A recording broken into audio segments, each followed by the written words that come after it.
هل تصدق أن في هذا الشلال تسمع صوت الشلال؟ وين توقع نيوزيلندا ولا اسكتلندا ولا غيره؟ لا لا، هذا في قلب وأعماق بريدة. اسمع الصوت، اسمع صوت الشلال. هذا بسبب الأمطار اللي نزلت قبل قليل، توها كفت أو وقفت قبل ساعة تقريبا، ولا زالت آثارها واضحة. طيب نعطيكم معلومة على السريع عشان تستفيدون منها. بس هذه يسمى مسار الماء، هذا اللي جاي لك من المنطقة المرتفعة للمنطقة النازلة، هذا يسمى شغية. هذا ايش يا شاطر انت وياه؟ شغية. وهذيك هذه شغية رقم 2، وهذيك شغية رقم 3. يأتون من الأماكن المرتفعة للأماكن لهم مسار الأماكن المنخفضة، بعدين يلتقون معا.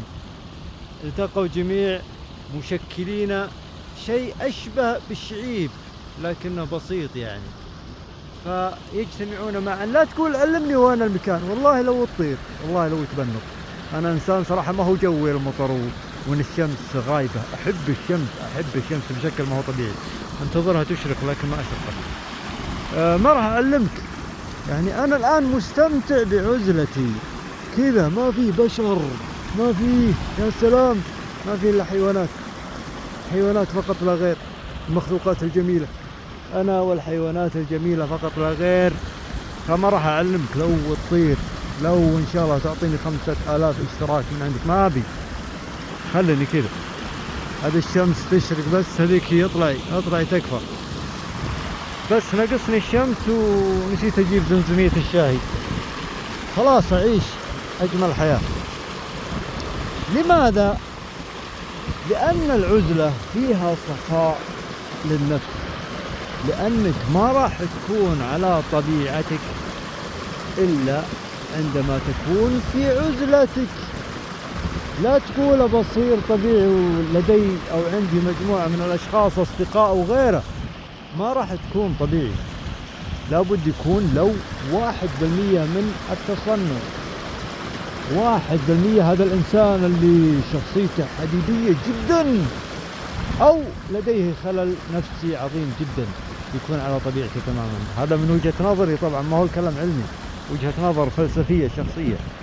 بس من معفن لي رامي هذا ليش؟ طيب خربت الجو، وهذا كيس بعد يا الله. المهم تكون على طبيعتك تماما. وجه التساؤلات اللي براسك مهما كانت، لا تضع قيود. ركز معي. تساؤل عن الأرض، عن السماء، عن كيف نشأت الأرض، عن كيف خرجت السماء، كيف أتت هذه الجبال أو المرتفعات أو الهضاب، كيف تدفق الماء إلى. تساءل. التساؤل ليس بممنوع.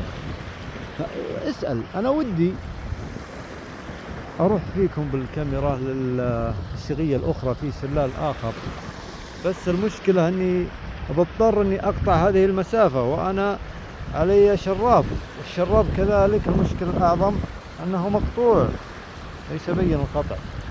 فعشان كذا ما تستحقون والله يا مشتركين الكرام، أكون صريح معكم يعني، ما في ذاك النفع، شيء لا يذكر أبدا. لكن الموضوع يعني الفيديوهات والقناة زي الذكريات الشخصية. أنا أكلمك يا أنا البعيد اللي إذا حييت بعدين بتشوفني تسمع كلامي، أوجه لك كلامي الآن.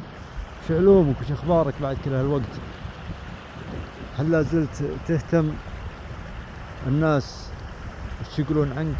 هل أنت لا زلت تهتم بالمثل وما أمثله في عين الآخرين؟ يجب أن تتجاوز يا صديقي. إذا وصلت لذيك المرحلة، فأنا حاليا على وشك إنهاء الاهتمام بالمثل، فما بالك بأنت اللي تبي تشوفني أنا اللي بعدين إذا ما انحضرت القناة والأمور مشت زين. لا تبالي بكلام الناس أو اهتمامك بكلام الناس راح يأثر على حياتك بشكل كبير.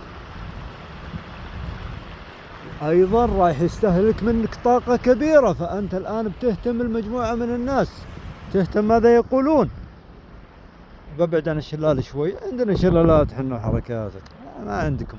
المهم فأنت بتهتم المجموعة من البشر، خلصت من هالمجموعة وأرضيتهم، جولك مجموعة ثانية لا يحبون أسلوبك الذي يحبونه المجموعة السابقة. فأنت عش حياتك يا بطل، ورح أرضهم برضو واتعب عشانهم. لا لا لا لا لا لا لا لا لا لا لا.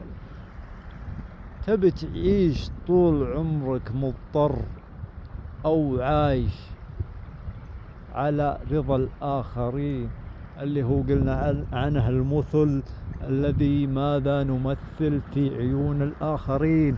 الآخرين من الآخرين فيه نوعين، في آخرين معرفة وجيه أو معرفة لمجرد المعرفة، هذول اللي يتحدث عنهم.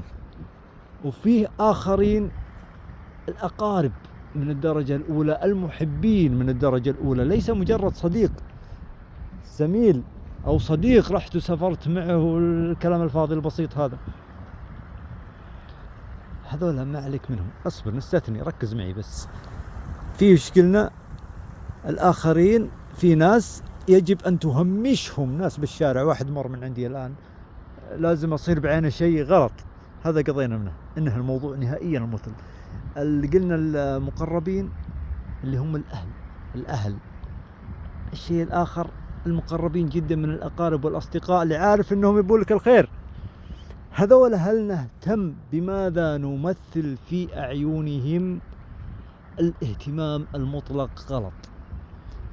بعض الاهتمام لو طرح علينا سلبية تضرهم في حياتهم أو تؤثر على حياتهم وأنت معهم، علاقتنا كويسة، في أشياء تأثر، ممكن إنك تنازل وتحاول تغير الصفة هذه بحيث إنك تكون في عيونهم كامل، لأنهم يستحقون هذه التضحية. إذا كانوا، ركز، إذا كانوا يستحقون، ممكن إنك تغير وتهتم بنظرتهم فيك. بعض الأشياء، ما هو أي شيء، في أشياء مصيرية خاصة جدا جدا جدا جدا، ما أحد حق أصلا يقول لك ليش الشيء هذا، هو خاص فيك ولا يأثر على حياته نهائيا. إذا تدخل وكلمك هذه مشكلة، لكن في أشياء بالعلاقة زي ما قلت لكم، بالعلاقة أسلوب ضحكتك مزعج يا أخي، والله مزعج، معلش مزعج. أسلوب أكلك ترى غثيث شوية، غثيث، وتسولف وانت تاكل، ما عليك، عادي، تعدل لك لأنه يستحق. بعد ما تبحث أنت طبعا تشوف هل هي سلبية أو إيجابية. لا والله سلبية بالعلاقة، فممكن أتركها. وحتى لو شفت أنت أنها لا ما هي بسلبية، لكن هو يبي عشانه، ممكن أتنازل عشان أكون في عينه، يستحق أني أبذل بعض المجهود لأكون بعينه إنسان محترم، لأنه هو محترم. لا، لاحظ وركز، الأقارب من الدرجة الأولى والمقربين والأصدقاء اللي عارف أنهم يحبونك محبة قلبية أخوية خالية من المصالح وغيره. هنا تنتفي المثل بالنسبة لي أنا، أو حسب ما أراه أنا. هنا تنتفي صفة الاهتمام أو عدم الاهتمام بالمثل، ونكرر ما نمثله في أعين الآخرين. يا أنا الله يحفظك، معلش نسيتك والله، سحبت عليك يا أنا البعيد. سمعت الكلام زين يا أنا، سمعتني أنت يا أنا، لا تهتم إلا لي أنا.